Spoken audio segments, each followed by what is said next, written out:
I just bought two brand new compression testers. Look at the main difference between these two. Right where you screw it into the spark plug hole, one has a Schrader valve in the end and the other one doesn't. There are two types of compression testers.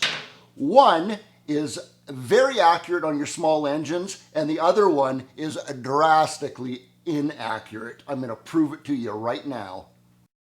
Welcome back to Steve's Small Engine Saloon. So I know for a fact both of these work on my truck. I did a compression test on my truck. They came out to exactly the same PSI compression. I also took my air compressor with the air hose. I know my air compressor has 110 PSI in it because it's got a gauge on it. It says 110 PSI. I take my blowgun and blast it in both ends. Both of those gauges come up to 110. However, they do not work the same on a small engine. This one with no Schrader valve is for automobiles only. The other one with the Schrader valve is for everything, works on everything. This one with the red box here, you can buy that on Amazon. You can buy that anywhere. The other one right there is a Mighty Vac. It's a little more expensive. I'll put the links in the description for you so you can click on those and see what the difference is in price for you. But for right now, I'm going to show you what the difference is. It's a huge difference. We got the old Husqvarna 65 chainsaw. I have the spark plug in it right now because I want to show you something, how much compression it actually has. That is a ton of compression. I don't even need to compression test that because I already know that it has enough for it to run and run well. But we're going to take that spark plug out and try one of these. We're going to try the one with no Schrader valve first. Boy, that's coming out hard. All right. All right, let's get, this is the one with no Schrader valve in it, automotive. This is a joke because most of you watching this right now know that it's got a lot of compression, well over 100. Okay, so I'm going to drop start this, and I know that if I don't say something, a lot of you are going to comment and say, oh, but Steve, you did a video saying don't ever drop start a chainsaw. I didn't do a video on that. I said don't drop start an easy start chainsaw, the one that has 2 springs in here. I'll put a link in the description for you for that video also. All right, we got her zeroed off. I'm going to see when the needle stops going up. There's 1, 2, 3. The needle's not even coming up anymore. It's at 25, 35, 45, 30, 45. I'm going to pull it a couple more times just to prove it to you. It's not going to go past. I can pull it all I want now, and it's not coming past 45. We'll try to zoom into that for you. Okay. Yeah, about 45. And we all know that's got way more compression in it than 45. Now we're going to use the Mighty Vac with that Schrader valve in the end of it. Hope I can remember that, 45.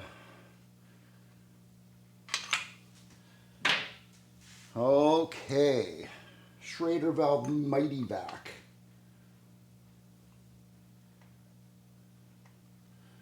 Come on, baby. There we go. There's no torque setting on these things or anything. You just twist it in there by hand until you feel that O-ring on there squish into place. Okay, that's zeroed off. Mighty Vac, here we go. 1, 2, 3, 4, still coming up. 5, 6, 7, 8. Yeah, it's not coming up anymore at all. But, holy crap. What a difference that is. 150, 160, 170, almost 180 PSI. That's a huge difference. That's what I would expect this to be. 180 to 45. Well, there you go. That proves my point. Don't buy the wrong one, and don't keep using the one. If you just have that automotive one with no Schrader valve in there, stop using it on your small engines. You're getting an inaccurate reading.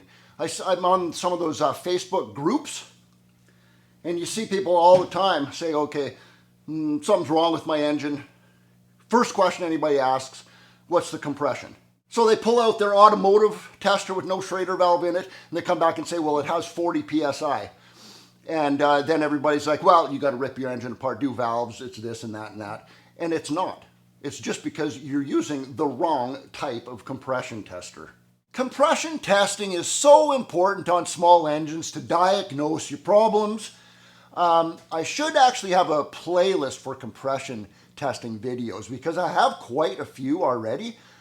I'll tell you what I'll do. I'll put the links for now in the description for all the compression testing videos I've already done. I should actually have a playlist though, because on top of those ones I've already done, I have at least 4 more to do. So until I get that playlist done though, check the description and everything. So the big question now is why? Why do these both work on an automobile, but only one of them works properly on a small engine like a chainsaw? Here's what I think is happening. The one with the Schrader valve is, it's blocking the engine off right where the spark plug hole is, right? So because that's there, the only thing that it's compressing is the air in between the piston and the top of the cylinder. The one with no Schrader valve, you're compressing the air in between the top of the piston and the hose also, all the way up to the gauge. You're compressing way more air with the one with no Schrader valve. I think that's the way it is. Fire up that comment section. Let me know if you think that's right or not. The automobile, I mean, each cylinder in an automobile has way more cc's than this. I mean, the piston on this chainsaw is that big around. I mean, a car is different. The little bit of air that's added with that hose probably is not enough air to make a difference for an automobile, but it is in a tiny little engine like this. That's what I think's going on. Okay, check out those links I got for you in the description, and I hope I helped somebody out as usual, misdiagnosing their equipment with their compression tester. Cheers, Steve out.